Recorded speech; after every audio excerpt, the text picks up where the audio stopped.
ecosystems while sharply increasing demands on water, energy, and critical minerals. India will continue to take confident steps towards Vikasit Bharat, balancing ambition with inclusion.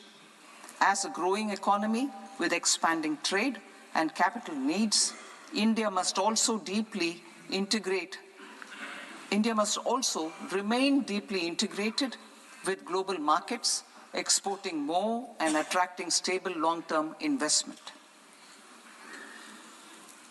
As I begin Part A, I want to express my gratitude to the people for standing firmly with us as we forge our way together towards becoming one of the largest economies of the world.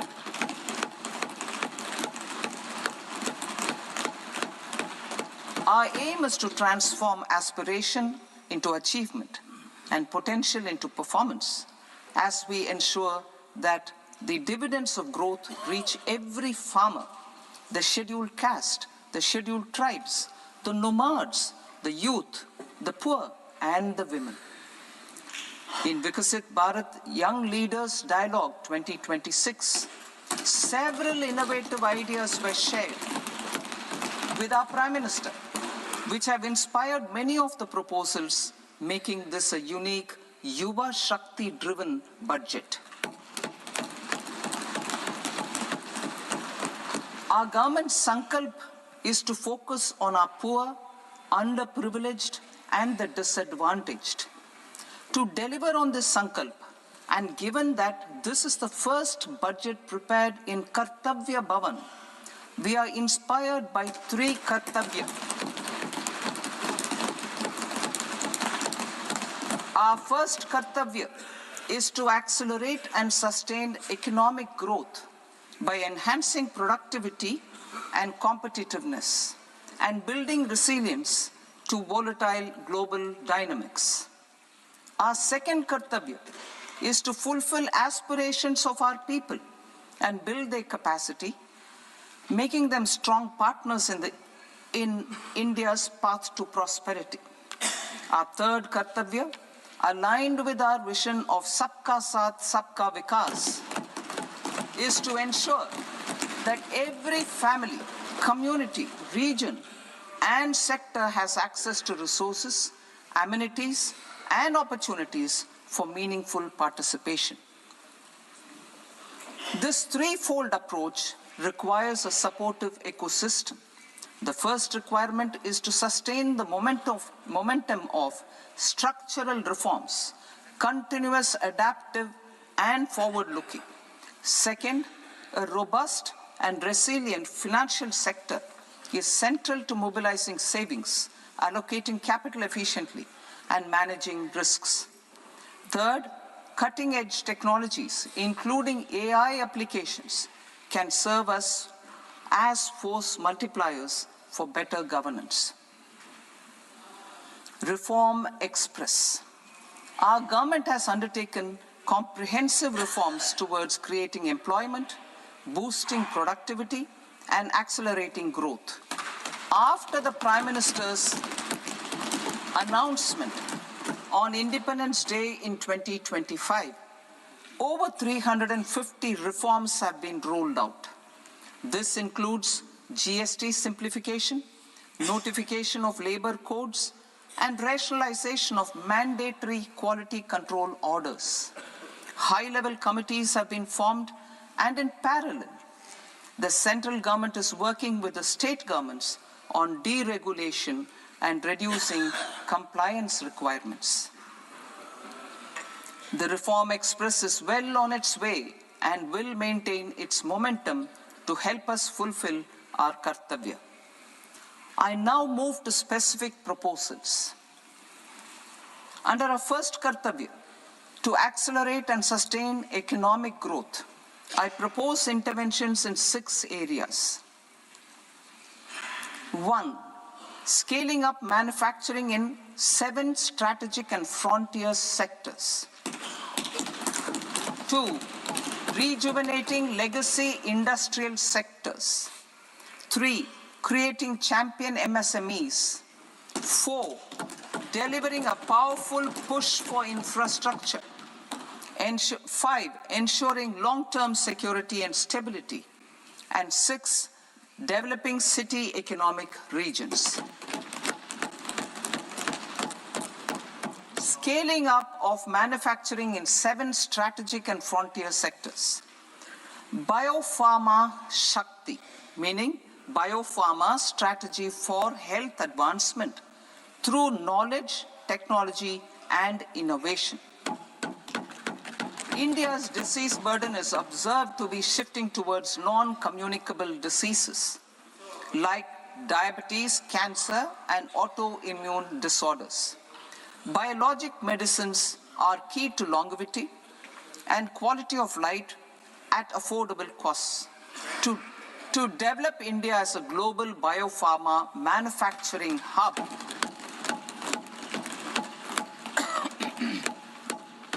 I propose the Biopharma Shakti with an outlay of 10,000 crores over the next 5 years. This will build the ecosystem for domestic production of biologics and biosimilars. The strategy will include a biopharma-focused network with 3 new national institutes of pharmaceutical education and research, popularly known as NIPERs, and upgrading 7 existing ones. It will also create a network of 1,000 accredited India clinical trials sites. We propose to strengthen the Central Drug Standard Control Organization to meet global standards and approve timeframes through and approval timeframes through a dedicated scientific review cadre and specialists. India's Semiconductor Mission 1.0 expanded India's semiconductor sector capabilities. Building on this, we will launch ISM 2.0 to produce equipment and materials, design full-stack Indian IP, and fortify supply chains. We will also focus on industry-led research and training centers to develop technology and skilled workforce. The Electronics Components Manufacturing Scheme, launched in April 2025, with an outlay of 22,919 crores, already has investment commitments at double the targets. We propose to increase the outlay to 40,000 crores to capitalize on this momentum.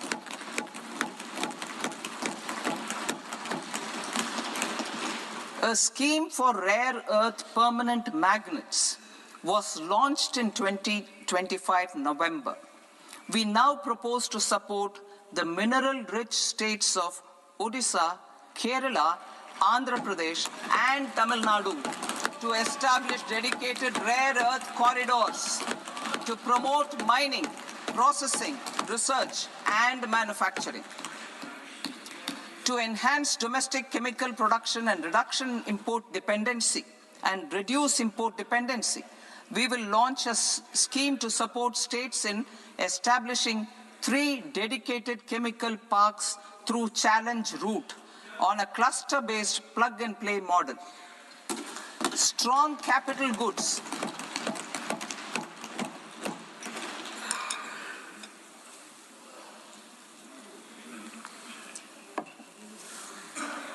Strong capital goods capability is a determinant of productivity and quality across different sectors. Towards building this capacity, I propose the following. High-tech tool rooms will be established by central public sector enterprises at 2 locations as digitally enabled automated service bureaus that locally design, test, and manufacture high-precision components at scale and at lower cost. 2, a scheme for enhancement of construction and infrastructure equipments will be introduced to strengthen domestic manufacturing of high value and technologically advanced CIE. This can range from lifts in a multi-storied apartment or firefighting equipment in multiplexes, large or small, and to tunnel boring equipments for building metros and high-altitude roads. I also propose a scheme for container manufacturing to create a globally competitive container manufacturing ecosystem with a budgetary allocation of 10,000 crores over a 5-year period. For the labor-intensive textile sector, I propose an integrated program with 5 subparts. 1. The National Fiber Scheme for Self-Reliance in Natural Fibers, such as silk, wool, and jute, man-made fibers, and new age fibers. Textile expansion and employment scheme to modernize traditional clusters with capital support for machinery, technology upgradation, and common testing and certification centers. 3. The National Handloom and Handicraft Program to integrate and strengthen existing schemes and ensure targeted support for weavers and artisans. Tex Eco Initiative to promote globally competitive and sustainable textiles and apparels. Samarth 2.0 to modernize the upgrade the textile skilling ecosystem through collaboration with industry and academic institutions. Further, I propose to set up mega textile parks in challenge mode. They can also focus on bringing value addition to technical textiles. I propose to launch the Mahatma Gandhi Gram Swaraj initiative to strengthen khadi, handloom, and handicrafts. This will help in global market linkage and branding. It will streamline and support training, skilling, quality of process, and production. This will benefit our weavers, village industries, One District, One Product ODOP initiative, and also our rural youth. India has the potential to emerge as a global hub for high-quality, affordable sports goods.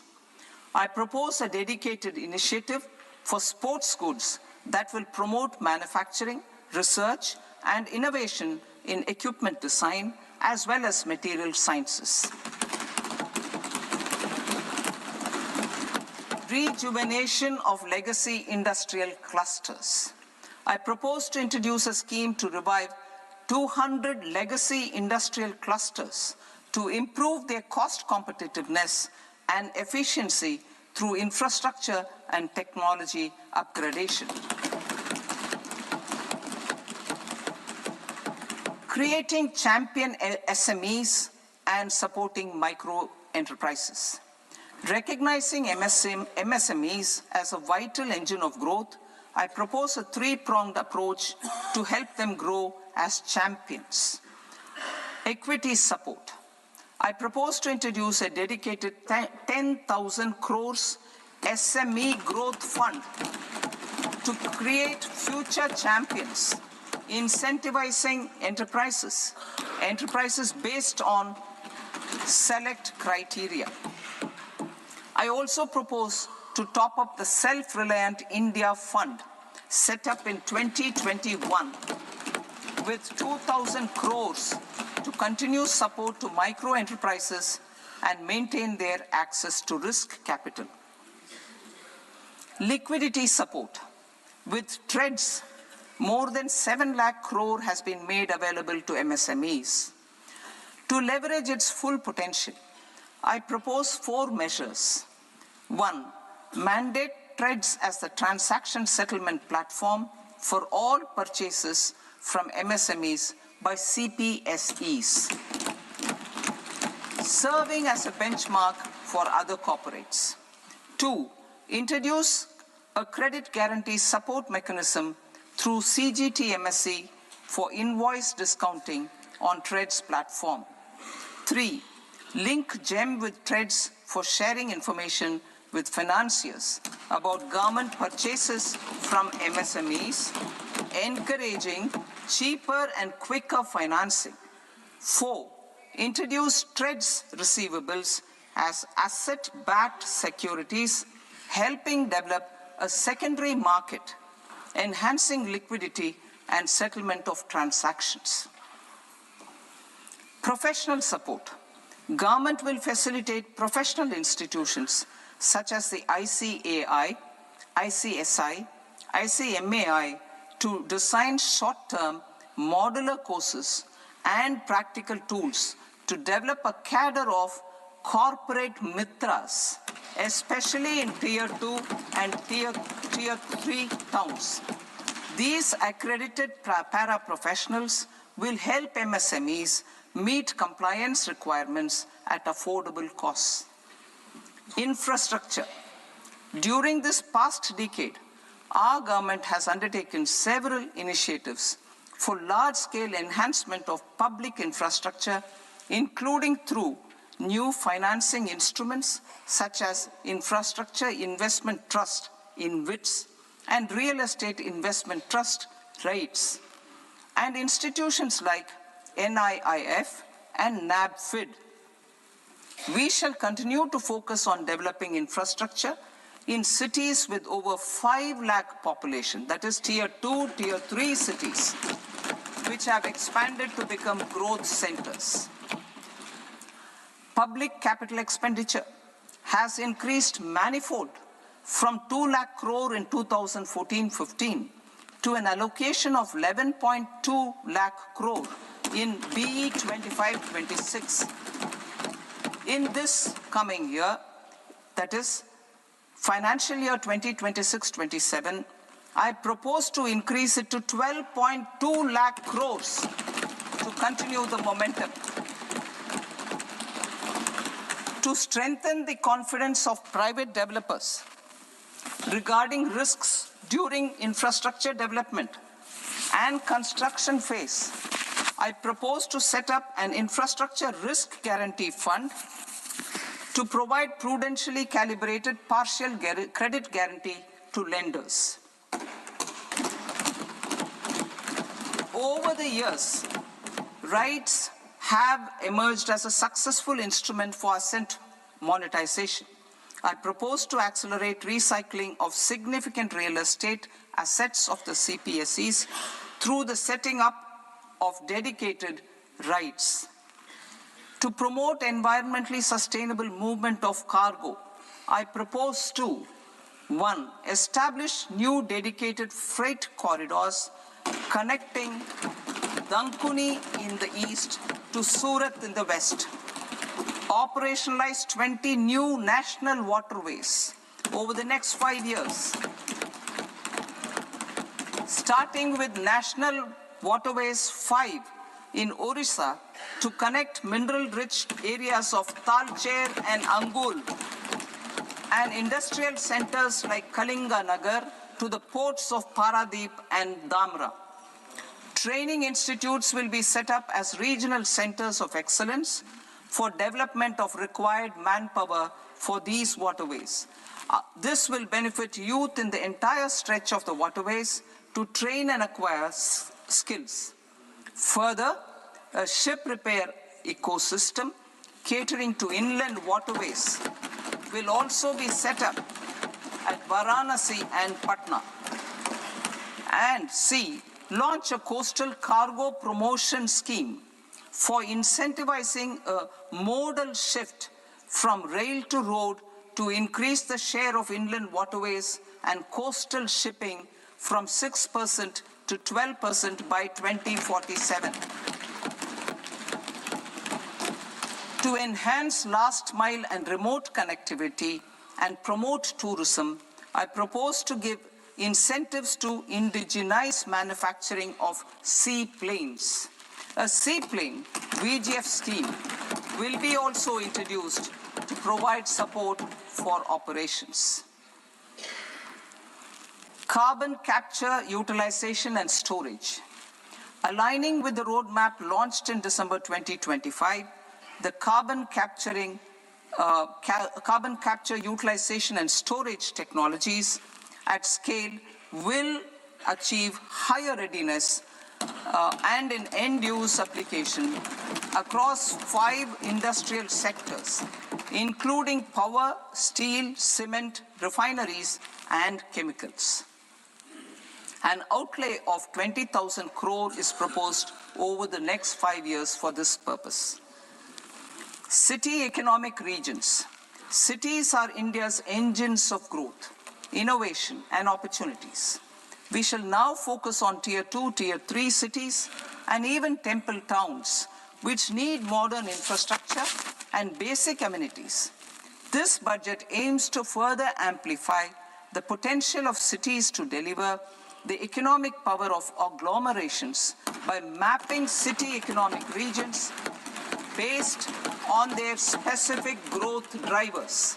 An allocation of 5,000 crore per CER over 5 years is proposed for implementing their plans through a challenge mode with a reform-cum-result-based financing mechanism. In order to promote environmentally sustainable passenger systems, we will develop 7 high-speed rail corridors between cities as growth connectors, namely Mumbai to Pune, Pune to Hyderabad, Hyderabad to Bengaluru, Hyderabad to Chennai, Chennai to Bengaluru, Delhi to Varanasi, Varanasi to Siliguri.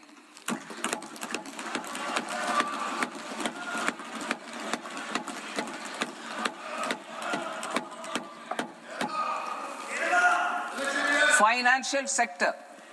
The Indian banking sector today is characterized by strong balance sheet, historic highs in profitability, improved asset quality, and coverage exceeding 98% of villages in the country.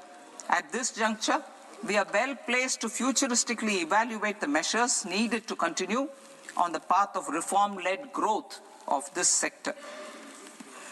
I propose setting up a high-level committee on banking for Vikasit Bharat. High-level committee on banking for Vikasit Bharat to comprehensively review the sector and align it with India's next phase of growth, while safeguarding financial stability, inclusion, and consumer protection. The vision for NBFCs for Vikasit Bharat has been outlined with clear targets for credit disbursement and technology adoption in order to achieve scale and improve efficiency in the public sector NBFCs. As a first step, it is proposed to restructure the Power Finance Corporation and Rural Electrification Corporation. I propose a comprehensive review of the foreign exchange management non-debt instruments rules to create a more contemporary, user-friendly framework for foreign investments consistent with India's evolving economic priorities. Corporate bond market. I propose to introduce a market-making framework with suitable access to funds and derivatives on corporate bond indices. I also propose to introduce total return swaps on corporate bonds. Municipal bonds. To encourage the issuance of municipal bonds of higher value by larger cities, I propose an incentive of 100 crore rupees for a single bond issuance. 100 crore rupees for a single bond issuance of more than 1,000 crore. The current scheme under Amrit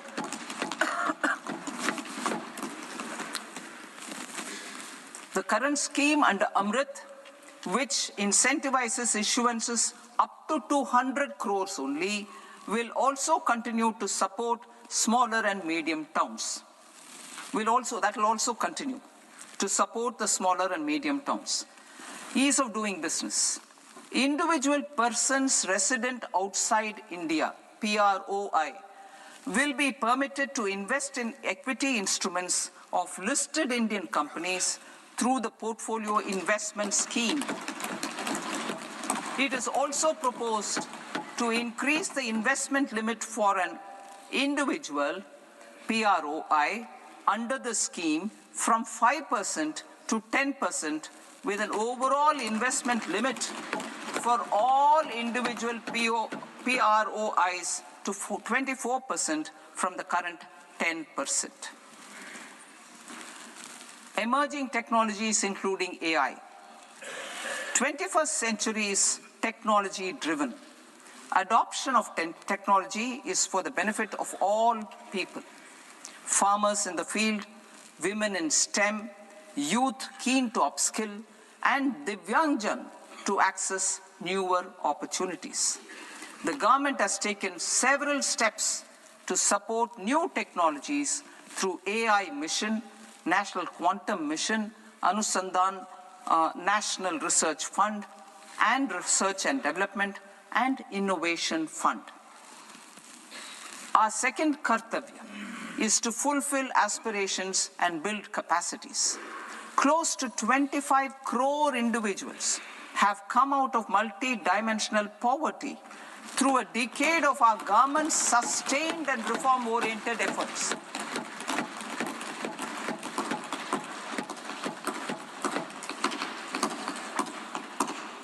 Our government has therefore decided to place a renewed emphasis on the service sector to provide a pathway to fulfilling aspirations of a youthful India with the following measures.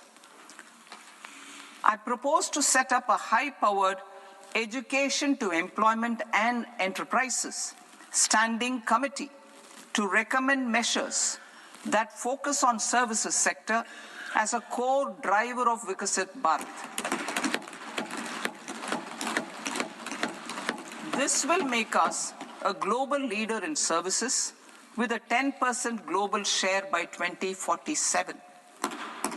The committee will prioritize areas to optimize the potential for growth, employment, and exports. They will also assess the impact of emerging technologies, including AI, on jobs and skill requirements and propose measures thereof. To create a range of skilled career pathways, a new range of skilled career pathways for our youth, I propose interventions in the following sectors. Health. Existing institutions for allied health professionals will be upgraded and new AHP institutions established in private and government sectors. This will cover 10 selected disciplines, including optometry, radiology, anesthesia, OT technology, applied psychology, and behavioral health, and add 1 lakh AHPs over the next 5 years. A strong care system covering geriatric and allied care services will be built. A variety of NSQF-aligned programs will be developed to train multi-skilled caregivers, combining core care and allied skills such as wellness, yoga, and operation of medical assistive devices. In the coming year, 1.5 lakh caregivers will be trained.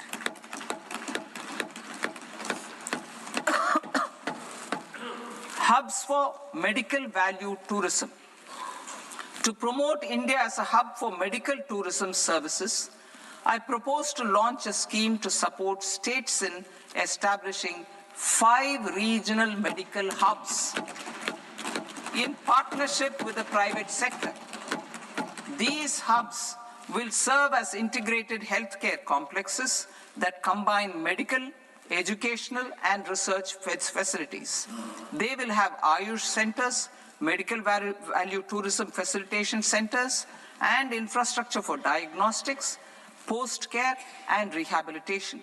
These hubs will provide diverse opportunities, job opportunities for health professionals, including doctors and AHPs.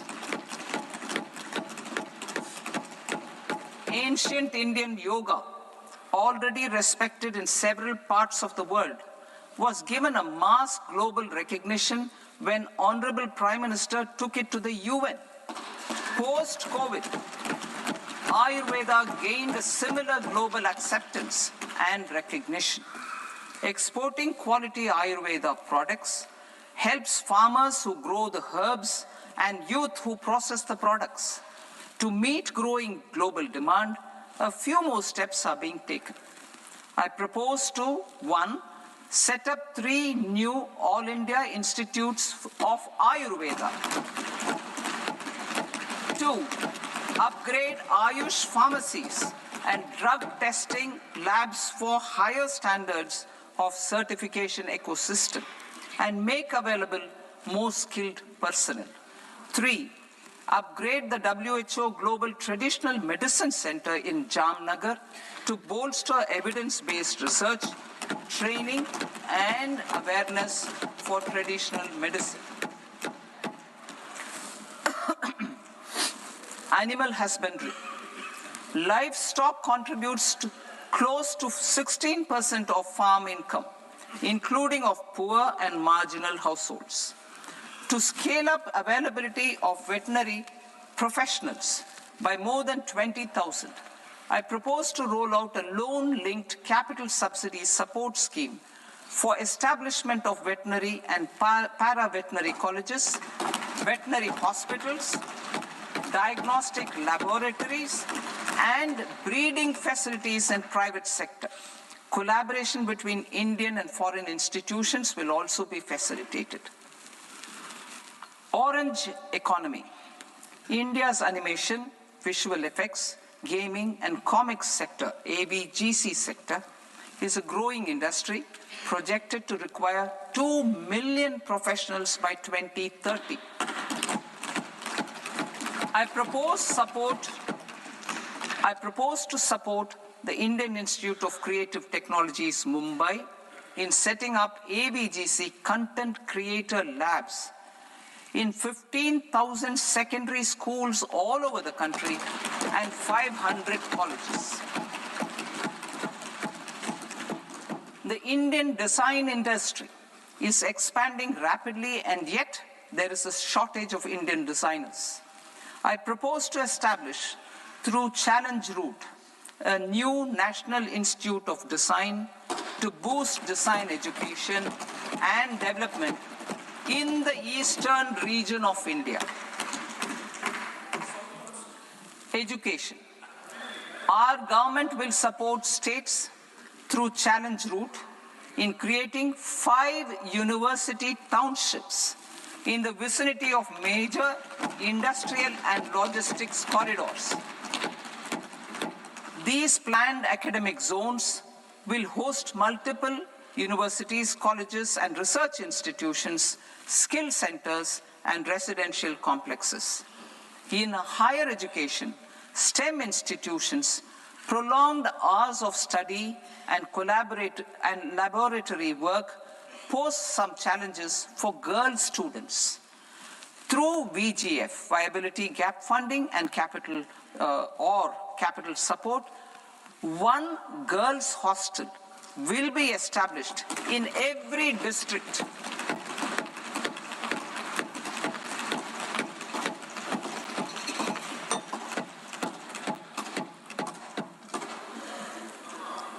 To promote astrophysics and astronomy via immersive experiences, 4 telescope infrastructure facilities will be set up or upgraded.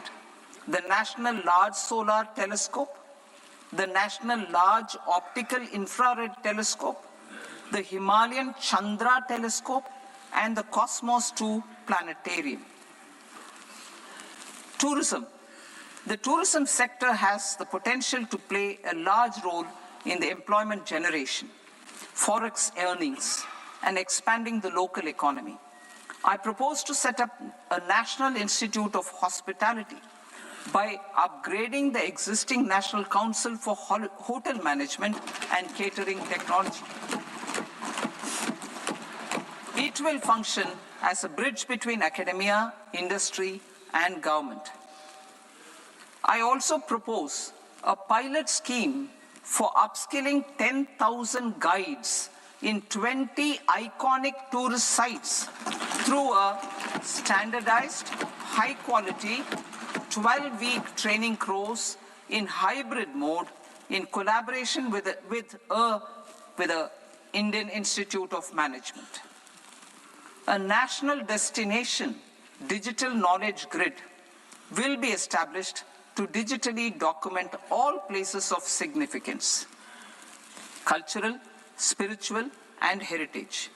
This initiative will create a new ecosystem of jobs for local researchers, historians, content creators, and technology partners. India has the potential and opportunity to offer world-class trekking and hiking experience. We will develop ecologically sustainable mountain trails in Himachal Pradesh, Uttarakhand, and Jammu Kashmir. Also in Araku Valley in the Eastern Ghats and Pudhari Malai in the Western Ghats. Turtle trails along key nesting sites in the coastal areas of Odisha, Karnataka, and Kerala. And 3, bird watching trails along the Pulikat Lake in Andhra Pradesh, Tamil Nadu. It's on the border.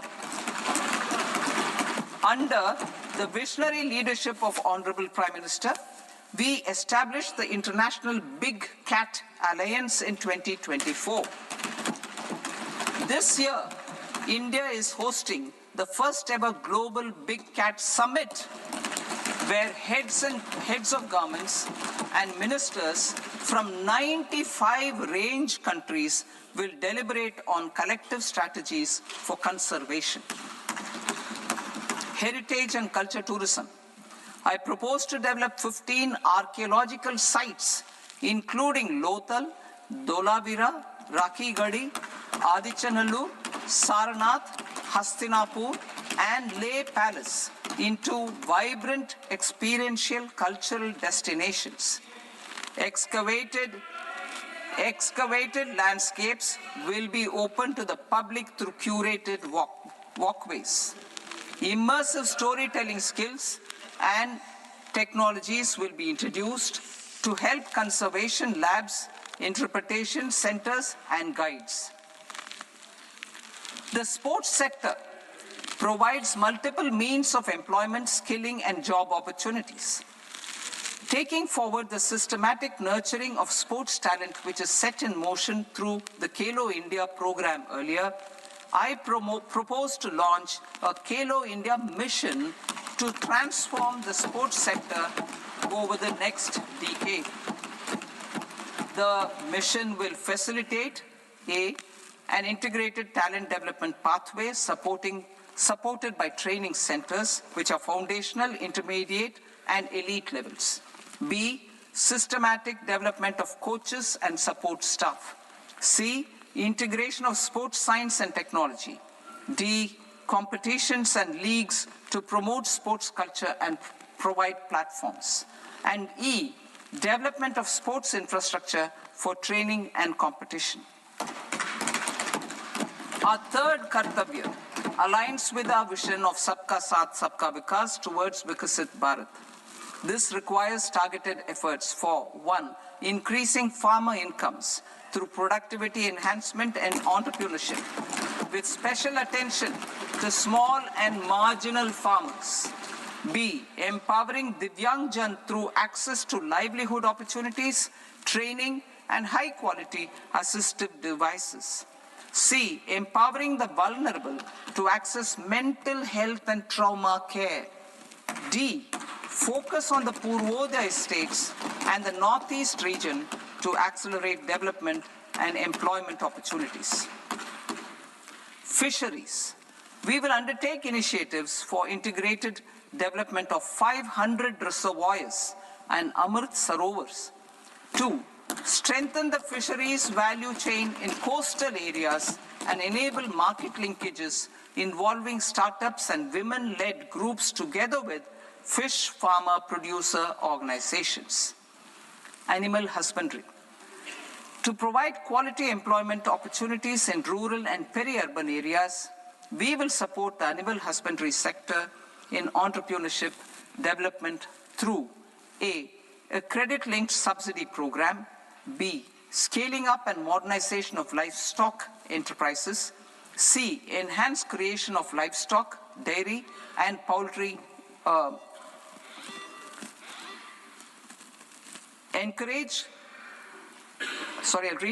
enhanced creation of livestock, dairy and poultry focused integrated value chains, and D, encourage creation of livestock farmer producer organizations. High value agriculture. To diversify farm outputs, increase productivity, enhance farmers' incomes, and create new employment opportunities, we will support high-value crops such as coconut, sandalwood, cocoa, cashew in the coastal areas, agar trees in northeast, and nuts such as almonds, walnuts, and pine nuts in our hilly regions. These, all of them, will be supported. India is the world's largest producer of coconuts. About 30 million people, including nearly 10 million farmers, depend on coconuts for their livelihood.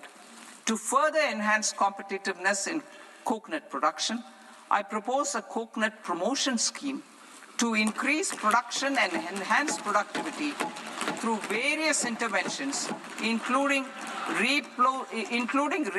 replacing and non-productive trees with new saplings or plants or varieties in major coconut growing states.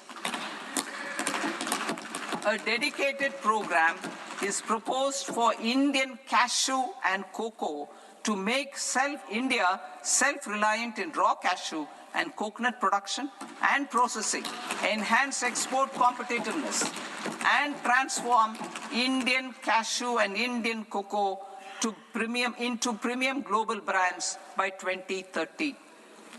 Sandalwood. Sandalwood is closely linked to India's social and cultural heritage. Our government will partner with state governments to promote focused cultivation and post-harvest processing to restore the glory of the Indian sandalwood ecosystem, to rejuvenate old, low-yielding orchards, and expand high-density cultivation of walnuts, almonds, and pine nuts. We will support a dedicated program to enhance farmer incomes and in bringing value addition by engaging youth. Bharat Vistar, that is virtually integrated system to access agricultural resources. I propose to launch Bharat Vistar, a multilingual AI tool that shall integrate the AgriStack portals and the ICAR package on agricultural practices with AI systems. This will enhance farm productivity, enable better decisions for farmers, and reduce risk by providing customized advisory support. She Marts for rural women-led enterprises. Building on the success of Lakpati Didi program, I propose to help women take the next step from credit-linked livelihoods to being owners of enterprises. Self-help entrepreneur, She Marts will be set up as community-owned retail outlets within the cluster-level federations through enhanced and innovative financing instruments. Empowering Divyangjan. Divyangjan Kaushal Yojana. Information technology, AVGC sectors, hospitality and food and beverages sectors often offer task-oriented and process-driven roles which are suitable for Divyangjan. We will ensure dignified livelihood opportunities through industry-relevant and customized training specific to each Divyangjan group. Divyang Sahara Yojana.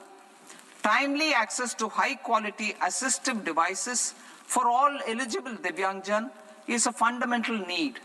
I propose to, 1, support the Artificial Limbs Manufacturing Corporation of India, ALIMCO, to set up and to scale up production of assistive devices, invest in R&D and AI integration, strengthen PM Divyasha Kendras, and support setting up of assistive technology marts as modern retail style centers where Divyangjan and senior citizens can see, try and purchase assistive products. Reaffirming our commitment to mental health and trauma care. There are no national institutes for mental health care in North India. We will therefore set up a NIMHANS 2 and also upgrade national mental health institutes in Ranchi and in Tezpur as regional apex institutions. Emergencies expose families, particularly the poor and vulnerable, to unexpected expenditure. We will strengthen and increase these capacities by 50% in district hospitals by establishing emergency and trauma care centers. Focus on Purvodaya states and northeastern regions. Purvodaya, I propose the development of an integrated East Coast industrial corridor with a well-connected node at Durgapur, creation of 5 tourism destinations in 5 Purvodaya states, and the provision of 4,000 e-buses. Buddhist sites in northeastern region. The northeastern region is a civilizational confluence of Theravada and Mahayana or Vajrayana traditions. I propose to launch a scheme for development of Buddhist circuits in Arunachal Pradesh, Sikkim, Assam, Manipur, Mizoram, and Tripura. The scheme will cover preservation of temples and monasteries, pilgrimage interpretation centers, connectivity, and pilgrim amenities. 16th Finance Commission. On 17th November 2025, the 16th Finance Commission submitted its report to the President.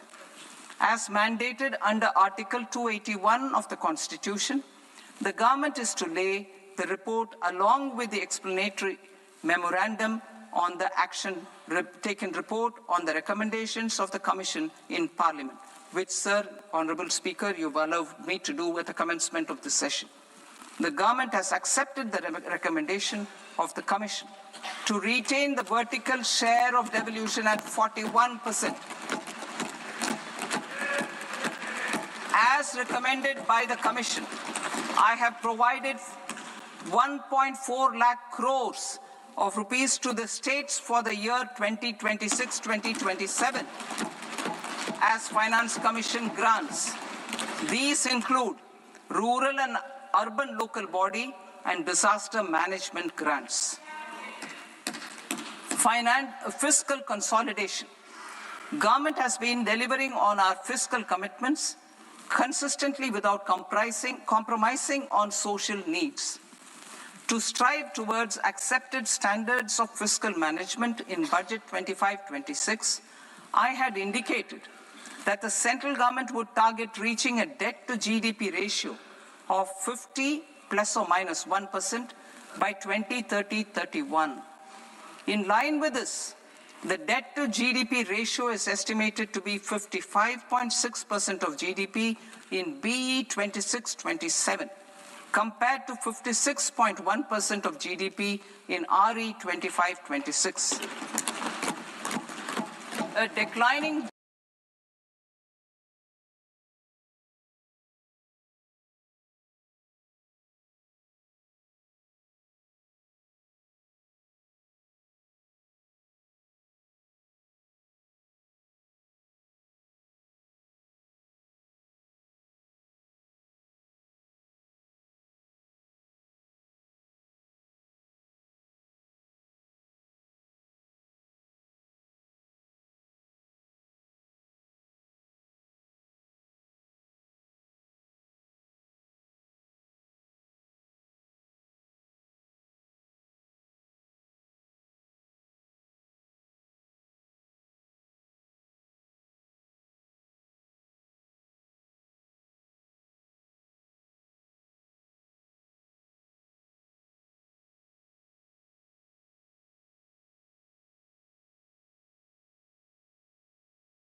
new Income Tax Act. In July 2024, I announced a comprehensive review of the Income Tax Act 1961. This was completed in a record time, and the Income Tax Act 2025 will come into effect from 1st April 2026. The simplified income tax rules and forms will be notified shortly, giving adequate time to taxpayers to acquaint themselves with its requirements. The forms have been redesigned such that ordinary citizens can comply without difficulty. Ease of living. I propose that any interest awarded by the Motor Accident Claims Tribunal to a natural person will be exempt from income tax, and any TDS on this account will be done away with. I propose to reduce TCS rate on the sale of overseas tour program package from the current 5% and 20% to 2% without any stipulation of amount. I propose to reduce TCS rate for pursuing education and for medical purposes under the Liberalized Remittance Scheme, popularly known as LRS, from 5% to 2%. Supply of manpower services is proposed to be specifically brought within the ambit of payment to contractors for the purpose of TDS to avoid ambiguity. Thus, TDS on these services will be at the rate of either 1% or 2% only. I propose a scheme for small taxpayers, wherein a rule-based automated process will enable obtaining a lower or nil deduction certificate instead of filing an application with the assessing officer. For the ease of taxpayer holding securities in multiple companies, I propose to enable depositories to accept Form 15G or Form 15H from the investor and provide it directly to various relevant companies. I propose to extend time available for revising returns from 31st December to up to 31st March with the payment of a nominal fee. I also propose to stagger the timeline for filing of tax returns. Individuals with ITR 1 and ITR 2 returns will continue to file till 31st July, and non-audit business cases or trusts are proposed to be allowed time till 31st August. TDS on sale of immovable property by a non-resident is proposed to be deducted and deposited through resident buyers and his or her PAN-based challan instead of requiring a TAN, which is a temporary accounting number. To address practical issues of small taxpayers like students, young professionals, tech employees, relocated NRIs, and such others, I propose to introduce a one-time 6-month foreign asset disclosure scheme for these taxpayers to disclose income or assets below a certain size.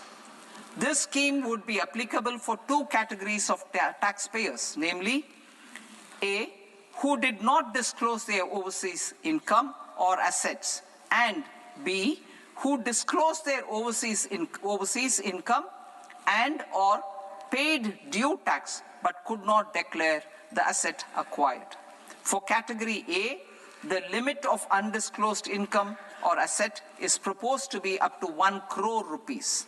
They need to pay 30% of fair market value of asset or 30% of undisclosed income as tax and 30% as additional income tax in lieu of penalty, and would thereby get immunity from prosecution.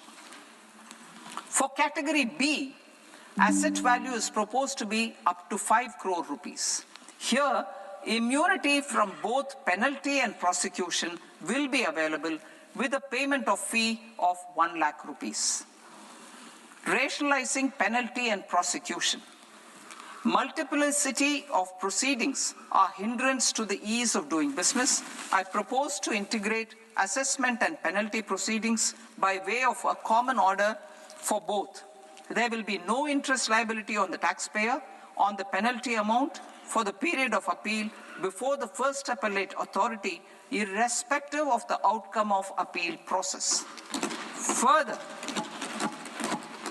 quantum of prepayment is being reduced from 20% to 10% and will continue to be calculated only on core tax demand.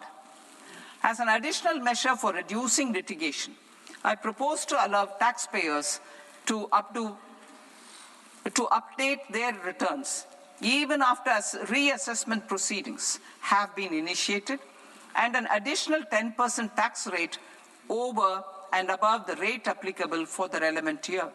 The assessing officer will then use only this updated return in his proceedings. There is already a framework for immunity from penalty and prosecution in the cases of underreporting. I propose to apply this framework for immunity to misreporting too. However, in such a case, the taxpayer will need to pay 100% of the tax amount as an additional income tax over and above the tax and interest due. Penalties for certain technical defaults, such as failure to get accounts audited, non-furnishing of transfer pricing audit report, and default in furnishing statement for financial transactions are proposed to be converted into fee.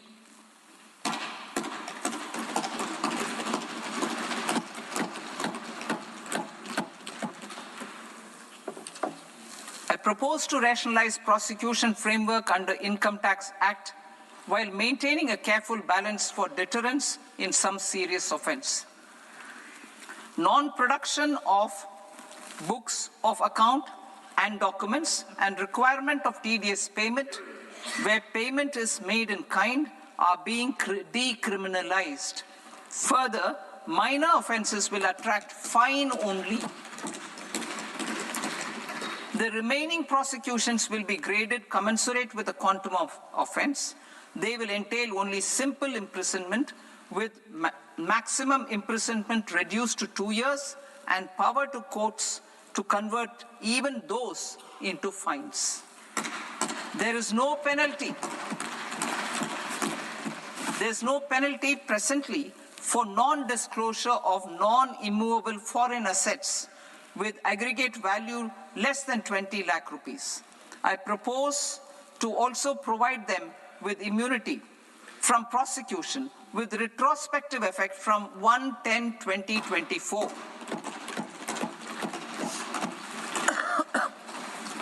Cooperatives. Deduction is already allowed to a primary cooperative society engaged in supplying milk, oilseeds, fruits or vegetables raised or grown by its members. I propose to extend this deduction to also include supply of cattle feed and cotton seed produced by its members. I propose to allow inter-cooperative society dividend income as deduction under the new tax regime to the extent it is further distributed to its members. I further propose to allow exemption for a period of 3 years to dividend income received by a notified national cooperative federation on their investments made in companies up to 31/1/2026. This exemption would be allowed only for dividends further distributed to its member cooperatives. Supporting IT sector as India's growth engine. India is a global leader in software development services, IT-enabled services, knowledge process outsourcing services, and contract R&D services relating to software development. These businesses and their segments are quite interconnected with each other. All these services are proposed to be clubbed under a single category of information technology services with a common safe harbor margin of 15.5% applicable to all. The threshold for availing safe harbor for IT services is being enhanced substantially from 300 crore rupees to 2,000 crore rupees. Safe harbor for IT services shall be approved by an automated rule-driven process without any need for tax officer to examine and accept the application. Once applied by an IT services company, the same safe harbor can be continued for a period of 5 years at a stretch at its choice. For IT services companies who want to conclude advanced pricing agreement, APA, I propose to fast-track unilateral APA process for IT services and endeavor to conclude it within a period of 2 years. The period of 2 years can be extended by a further period of 6 months on taxpayers' request. I propose to extend the facility of modified returns available to the entity entering APA to its associated entities also. Attracting global business and investment. Recognizing the need to enable critical infrastructure and boost investment in data centers, I propose to provide tax holiday till 2047 to any foreign company that provides cloud services to customers globally by using data center services from India. It will, however, need to provide services to Indian customers through an Indian reseller entity. I also propose to provide a safe harbor of 15% on cost in case the company providing data center services from India is a related entity. To harness the efficiency of just-in-time logistics for electronic manufacturing, I propose to provide safe harbor to non-residents for component warehousing in a bonded warehouse at a profit margin of 2% of the invoice value. The resultant tax of about 0.7% will be much lower than in competing jurisdictions. To provide fillip to toll manufacturing in India, I propose to provide exemption from income tax for 5 years to any non-resident who provides capital goods, equipment, or tooling to any toll manufacturer in a bonded zone. To encourage vast pool of global talent to work in India for a longer period of time, I propose to provide exemption to global, non-India sourced income of a non-resident expert for a stay period of 5 years under notified schemes. I propose to provide exemption from minimum alternate tax, the MAT, to all non-residents who pay tax on presumptive basis. Tax administration. I propose to constitute a joint committee of Ministry of Corporate Affairs and Central Board of Direct Taxes for incorporating the requirements of income computation and disclosure standards, the ICDS, in the Indian Accounting Standards, IND AS itself. Separate accounting requirement based on ICDS will be done away with from the tax year 27-28. To support Prime Minister Modi's vision of homegrown accounting and advisory firms to become global leaders, I propose to rationalize the definition of accountant for the purposes of safe harbor rules. Other tax proposals. Change in taxation of buyback was brought in to address the improper use of buyback route by promoters. In the interest of minority shareholders, I propose to tax buyback for all types of shareholders as capital gains. However, to disincentivize misuse of tax arbitrage, promoters will pay an additional buyback tax. This will make effective tax 22% for corporate promoters. For non-corporate promoters, the effective tax will be 30%. TCS rate for sellers of specific goods, namely alcoholic liquor, scrap, and minerals will be rationalized to 2%, and that on tendu leaves will be reduced from 5% to 2%. I propose to raise the STT on futures to 0.05% from the present 0.02%. STT on options premium and exercise of options are both proposed to be raised to 0.15% from the present rate of 0.1% and 0.125% respectively.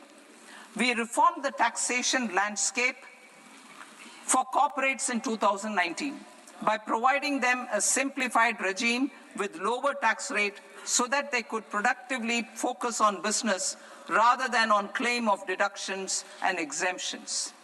To encourage companies to shift to the new regime, set off of brought forward MAT credit, minimum alternate tax credit, is proposed to be allowed to companies only in the new regime.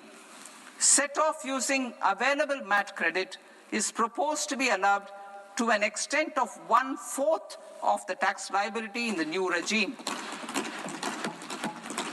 MAT is proposed to be made final tax, so there will be no further credit accumulation from 1st April 2026. In line with this change, the rate of final tax is being reduced to 14% from the current MAT rate of 15%.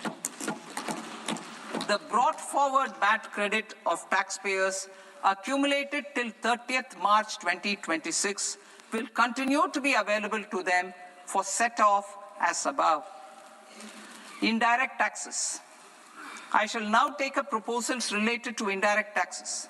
My proposals for customs and central excise aim to further simplify the tariff structure, support domestic manufacturing, promote export competitiveness, and correct inversion in duty. To continue weeding out long-continuing customs duty exemptions, I propose to remove certain exemptions on items which are being manufactured in India or where the imports are negligible. Similarly, to further simplify the process of ascertaining the rate of duty applicable on a particular item, I propose to incorporate certain effective rates in various customs notifications to the tariff schedule itself. I shall now take up sector-specific proposals. Promotion of exports of marine, leather, and textile products. I propose to increase the limit for duty-free imports of specified inputs used for processing seafoods for export from the current 1% to 3% of FOB value of the previous year's export turnover. I also propose to allow duty-free imports of specified inputs, which is currently available for exports of leather or synthetic footwear, to exports of shoe uppers as well. I propose to extend the time period for export of final product from the existing 6 months to 1 year for exporters of leather or textile garments, leather or synthetic footwear, and other leather products. Energy transition and security. I propose to extend the basic customs duty exemption given to capital goods used for manufacturing lithium-ion cells for batteries to those used for manufacturing lithium-ion cells for battery energy storage systems also. I propose to exempt basic customs duty on import of sodium antimonate for use in manufacture of solar glass. Nuclear power. I propose to extend the existing basic customs duty exemption on imports of goods required for nuclear power projects till the year 2035 and expand it for all nuclear plants irrespective of their capacity. critical minerals, it is proposed to provide basic customs duty exemption to the import of capital goods required for the processing of critical minerals in India.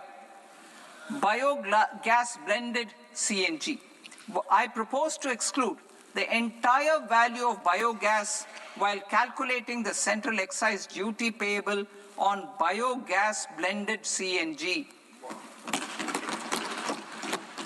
Civil and defense aviation. I propose to exempt basic customs duty on components and parts required for the manufacture of civilian training and other aircrafts.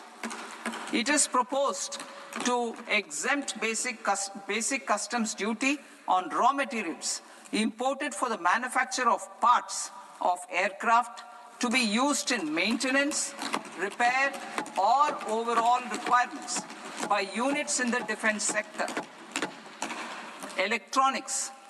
To deepen value addition in the consumer electronics sector, I propose to exempt basic customs duty on specified parts used in the manufacture of microwave ovens. Special economic zone. To address the concerns arising about utilization of capacity by manufacturing units in the special economic zones due to global trade disruptions, I propose as a special one-time measure to facilitate sales by eligible manufacturing units in SEZs to the domestic tariff area at concessional rates of duty. The quantity of such sales will be limited to a prescribed proportion of their exports. Necessary regulatory changes will be undertaken to operationalize the measures while ensuring level playing field for the units working in the DTA. Ease of living. To rationalize the customs duty structure for goods imported for personal use, I propose to reduce the tariff rate on all dutiable goods imported for personal use from 20% to 10%. To provide relief to patients, particularly those suffering from cancer, I propose to exempt basic customs duty on 17 drugs or medicines. I propose also to add 7 more rare diseases for the purposes of exempting import duties on personal imports of drugs, medicines, and food for special medical purposes used in their treatment. Customs process. India's role and share in the global trade is poised for a major leap in line with our ambition and journey towards Vikasit Bharat. In this regard, I propose many measures for custom processes to have minimal intervention for smoother and faster movement of goods and greater certainty to the trade. Trust-based systems. I propose to enhance duty deferral period for Tier 2 and Tier 3 authorized economic operators, known as AEOs, from 15 days to 30 days. I propose to provide eligible manufacturer importers the same duty deferral facility. This should encourage them to get themselves accredited as a full-fledged Tier 3 AEO in due course. To provide greater certainty and for better business planning, I propose to extend validity period of advance ruling binding on customs from the present 3 years to 5 years. In the spirit of the whole of government approach,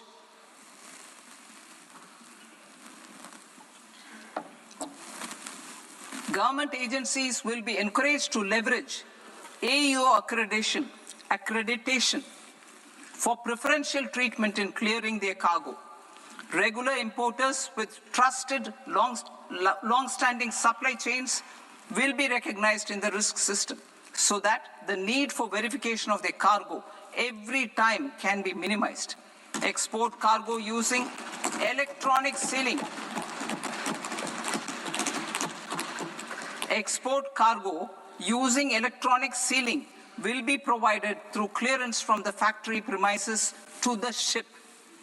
For import of goods not needing any compliance, filing of bill of entry by a trusted importer and arrival of goods will automatically notify customs for completing their clearance formalities. This will enable goods to be released immediately on arrival. The customs warehouse framework will be transformed into a warehouse operator-centric system with a self-declarations, electronic tracking, and risk-based audit. These reforms will move away from the current system of officer-dependent approvals and reduce transaction delays and compliance costs. Ease of doing business. Approvals required for cargo clearance from various government agencies will be seamlessly processed through a single and interconnected digital window by the end of the financial year. Processes involved in clearance of food, drugs, plant, and animal and wildlife products, accounting for about 70% of interdicted cargo, will be operationalized on this system by April 2026 itself. For goods not having any compliance requirement, clearance will be done by customs immediately after online registration is completed by the importer, subject to the payment of duty. Customs integrated system will be rolled out in 2 years as a single integrated and scalable platform for all customs processes. Utilization of non-intrusive scanning with advanced imaging and AI technology for risk assessment will be expanded in a phased manner with the objective to scan every container across all the major ports. New export opportunities to support Indian fishermen to fully harness the economic value of marine resources beyond our territorial waters. The following measures will be taken. A. Fish catch by an Indian fishing vessel in exclusive economic zone or on the high seas will be made free of duty. Landing of such fish on foreign port will be treated as export of goods. Safeguards will be put in place to prevent misuse during fish catch, transit, or transshipment. To support aspirations of India's small businesses, artisans, and startups to access global markets through e-commerce, I am pleased to announce complete removal of the current value cap of 10 lakh rupees per consignment on courier exports. In addition, handling of rejected and returned consignments will be improved with effective use of technology for identifying such consignments. I propose to revise provisions governing baggage clearance during international travel to address genuine concerns of passengers. The revised rules will enhance duty-free allowances in line with the present-day travel realities and provide clarity in temporary carriage of goods brought in or taken out. There are honest taxpayers who are willing to settle disputes by paying all their dues, but they get deterred due to negative connotation associated with penalty. They will now be able to close cases by paying an additional amount in lieu of penalty. Honorable Speaker, sir, with this, I commend the budget to this august House. Jai Hind.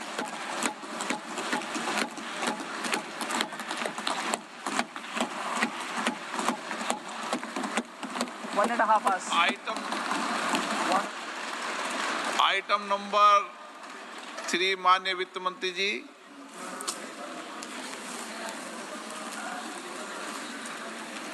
Item number 2, sir. 3. Sir, with your permission, I rise to lay on the table of the following statements under Section 3, 1 of the Fiscal Responsibility and Budget Management Act of 2003. medium-term fiscal policy cum fiscal policy strategy statement, and macroeconomic framework statement. Item number 4, माननीय वित्त मंत्री जी. Sir, with your permission, I move for leave to introduce the Finance Bill 2026. प्रश्न ये कि विधेयक को पुनर्स्थापित करने की अनुमति प्रदान की जाए. जो सदस्य इस पक्ष में हाँ गए, जो सदस्य विरोध में ना गए, मेरे विचार में निर्णय हाँ वालों के पक्ष में, हाँ वालों के पक्ष में अनुमति प्रदान की जाती है. माननीय मंत्री जी, आप विधेयक पुनर्स्थापित करें. Sir, I introduce the bill. माननीय सदस्य, आपको सूचित किया जाता है कि माननीय वित्त मंत्री जी के बजट भाषण की कॉपी पब्लिकेशन काउंटर पर ली जाती है. बजट भाषण और बजट से संबंधित दस्तावेज आपके मोबाइल फोन और मेंबर पोर्टल्स पर ही उपलब्ध है. सभा की कार्रवाई कल सोमवार दिनांक 2 फरवरी 2026 को प्राप्त 11 बजे तक के लिए स्थगित की जाती है.